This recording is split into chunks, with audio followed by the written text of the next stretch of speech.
ইরানের সেনাবাহিনী ইরাক বর্ডারের দিকে এগিয়ে চলেছে। অনেক আর্মার ভেহিকেল ইরাক বর্ডারের দিকে এগিয়ে যেতে দেখা গিয়েছে। এখন প্রশ্ন হলো, এই আর্মার ভেহিকেলের মধ্যে কি রয়েছে? এর মধ্যে কি কোনো রকমের মিসাইল কিংবা আধুনিক অস্ত্রশস্ত্র রয়েছে? এত সংখ্যায় আর্মার ভেহিকেল গাড়ি কেন ইরাক বর্ডারের দিকে এগিয়ে চলেছে? এর কানেকশন কোনো রকমভাবে ইসরায়েল গাজার যুদ্ধের সঙ্গে নেই তো? ইরানের উদ্দেশ্য কোনো রকমভাবে গাজায় উপস্থিত হামাস সেনাবাহিনীকে অস্ত্র সাপ্লাই দেওয়ার জন্য নয় তো? এখানে আরও একটি ভয়াবহ তথ্য অনুমান করা যাচ্ছে। সেটা হচ্ছে, ইরান কি সরাসরি ইসরায়েল ফিলিস্তিন যুদ্ধে অংশগ্রহণ নিতে চলেছে? বর্তমানে যুদ্ধের পরিস্থিতি কেমন রয়েছে? এই সব কিছু বিস্তারিত জানার জন্য ভিডিওটি শেষ পর্যন্ত আমার সঙ্গে যুক্ত থাকুন। তবে আপনি যদি ফিলিস্তিনকে সাপোর্ট করেন তাহলে ভিডিওটি অবশ্যই লাইক করবেন। বর্তমান সময়ে ইরানের তরফ থেকে একটি ভিডিও আপডেট দেওয়া হয়েছে, আর সকল সোশ্যাল মিডিয়া প্ল্যাটফর্মগুলিতে এই ভিডিও বেশ ভাইরাল হয়ে উঠেছে।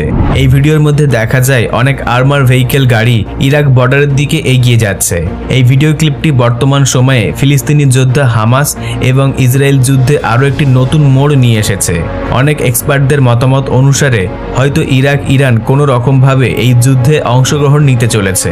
এটা হয়তো কম বেশি আপনারা প্রত্যেকেই শুনেছেন, ইরান এই যুদ্ধে হামাসকে প্রথম থেকেই সাপোর্ট করে আসছে। অপর পাশে ইরানের বিদেশ মন্ত্রী হোসেন আব্দুল ইয়ান মন্তব্য করেছে, ইসরায়েল যদি এই যুদ্ধ না থামায় আর যদি কোনো রকমভাবে গাজাকে ধ্বংস করার চেষ্টা করে তাহলে কিন্তু এই যুদ্ধ এক ভয়াবহ রূপ ধারণ করতে পারে। তিনি এটাও বলেছেন যে সকল আরব কান্ট্রি যেন সামনে আসে আর সকলে মিলিত হয়ে যেন হামাসকে সাপোর্ট করে। যদি ফিলিস্তিনিদের সঙ্গে সকল ইসলামিক কান্ট্রিগুলি যুক্ত হয়ে যায় তাহলে কিন্তু ইসরায়েলের কোনো রক্ষে থাকবে না। বর্তমান সময়ে ইরাক বর্ডারের দিকে আর্মার ভেহিকেলগুলিকে যেতে দেখা গিয়েছে। অনেকেই অনুমান করছে এই যুদ্ধ এক ভয়াবহ রূপ ধারণ করতে চলেছে। এই যুদ্ধে গোটা বিশ্ব দুটি ভাগে বিভক্ত হয়ে গিয়েছে, যেখানে আমেরিকা, জার্মানি, ফ্রান্স ইসরায়েলের সঙ্গ দিয়েছে। অপর পাশে ইরান, লেবানন, সিরিয়া, সৌদি আরব এবং অন্যান্য মুসলিম দেশগুলি ফিলিস্তিনের সঙ্গ দিয়েছে। অপর পাশে মৌখিকভাবে রাশিয়া এবং চীন হামাসকে সাপোর্ট করেছে। তবে এখনো পর্যন্ত কোনো দেশ সরাসরিভাবে ইসরায়েলের বিপক্ষে রুখে দাঁড়ায়নি। তবে লেবাননের তরফ থেকে খবর আসছে তারা ড্রোনের সহযোগিতায় মিসাইল অ্যাটাক করেছে, যার ফলে ইসরায়েলের প্রতি উত্তরেও লেবাননের উপর আক্রমণ চালিয়েছে। ইসরায়েল লেবানন বর্ডারের কাছে অবস্থিত শহরের মধ্যে লেবানন যুদ্ধের জন্য প্রস্তুতি নিচ্ছে, আর এখানে কোনো সাধারণ মানুষকে যেতে দেওয়া হবে না। বর্তমান সময়ে হামাসের পাশাপাশি লেবাননের হিজবুল্লাহ ইসরায়েলের শত্রু হয়ে দাঁড়িয়েছে। আপনি হয়তো শুনেছেন, অতীত থেকেই লেবানন এবং ইসরায়েলের মধ্যে বর্ডার নিয়ে দ্বন্দ্ববিবাদ লেগে রয়েছে। 1982 সালে লেবানন এবং ইসরায়েলের মধ্যে যুদ্ধ হয়েছিল, আর এই যুদ্ধে একজন সাংবাদিক মারা গিয়েছিল। তারপর থেকে লেবাননের হয়ে হিজবুল্লাহ যখন যুদ্ধের প্রস্তুতি নেয় তখন বর্ডারের পার্শ্ববর্তী এলাকা থেকে নাগরিকদের সরিয়ে ফেলা হয়। তবে বর্তমান সময়ে হামাসের পরিস্থিতি কোণঠাসা, কিন্তু তারপরেও তারা হার মেনে নেয়নি।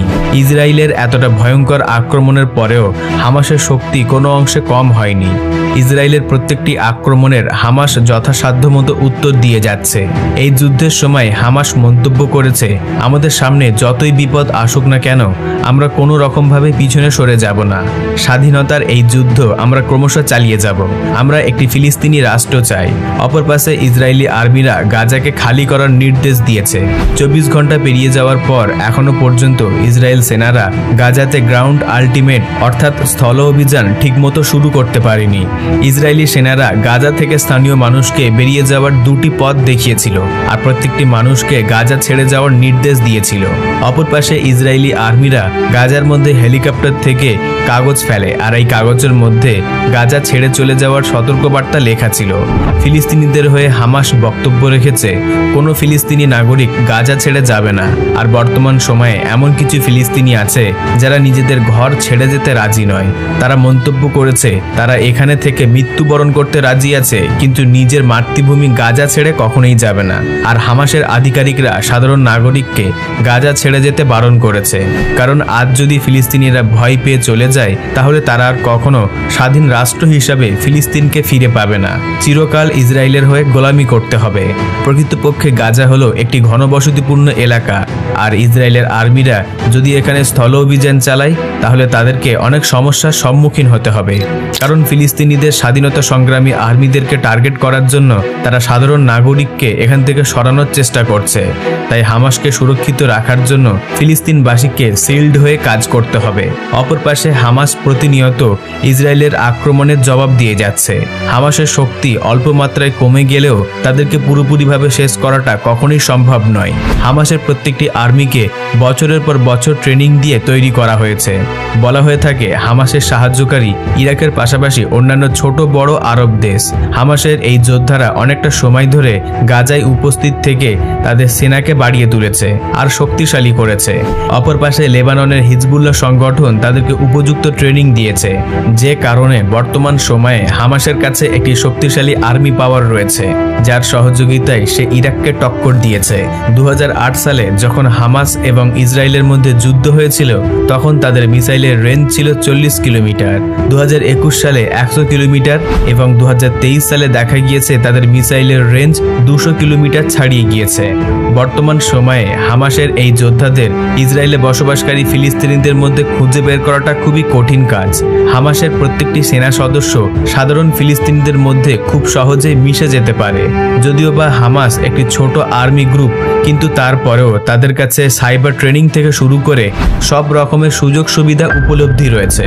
বর্তমান সময়ে হামাসের কাছে 40,000 শক্তিশালী যোদ্ধা উপস্থিত রয়েছে। 1990 সালে তাদের কাছে শুধুমাত্র 10,000 যোদ্ধা ছিল। তথ্য মারফত জানা যায় 2000 সালের পর থেকে গাজা উপত্যকার নিচে একটি সুড়ঙ্গ পথের নির্মাণ কাজ চালু করা হয়েছে, যাতে করে যোদ্ধাদেরকে উপযুক্ত সময়ে স্থানান্তরিত করা যায় আর বিদেশ থেকে পর্যাপ্ত পরিমাণে যুদ্ধ সামগ্রী নিয়ে আসা যায়। হামাসের আধিকারিকরা বলেছেন তাদের কাছে অনেক রকমের bomb, mortal, rocket, anti tank, anti aircraft missile উপস্থিত রয়েছে। এই সকল মরণ অস্ত্রগুলি তারা সুড়ঙ্গের মধ্যে লুকিয়ে রেখেছে। এই অস্ত্র তারা ইরানের কাছ থেকে নিয়েছে। বর্তমান সময়ে ইসরায়েল এই নেটওয়ার্ককে ভাঙার চেষ্টা করে যাচ্ছে, আর এই কারণে ইসরায়েল সেনারা এই সকল সুড়ঙ্গের খোঁজ করে যাচ্ছে। মিসাইল আক্রমণ চালিয়ে একটার পর একটা গাজা বিল্ডিংকে ভাঙতে শুরু করেছে, যাতে করে হামাসের লুকানো প্রত্যেকটি ঠিকানা ধ্বংস করে দিতে পারে। হামাসের কাছে বন্দী থাকা কিছু ইসরায়েলি আর্মি এবং সাধারণ মানুষ ভিডিও ক্যাপচার করে তারা ইসরায়েলকে সতর্ক বার্তা দিয়েছে।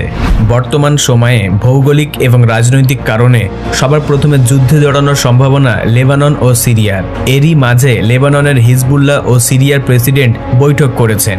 অপর পাশে কাতার গিয়ে সাক্ষাৎ করেছেন হামাসের প্রধান ইসমাইল হানিয়ার সঙ্গে। খবর পাওয়া যাচ্ছে ইসরায়েলের উপর আক্রমণ করার জন্য সিরিয়া অস্ত্র মোতায়েনের চেষ্টা চালাচ্ছে ইরানে। যুক্তরাষ্ট্র দিয়েছে সতর্কবার্তা, ইরান সরাসরি জড়িয়ে পড়তে পারে এই যুদ্ধে।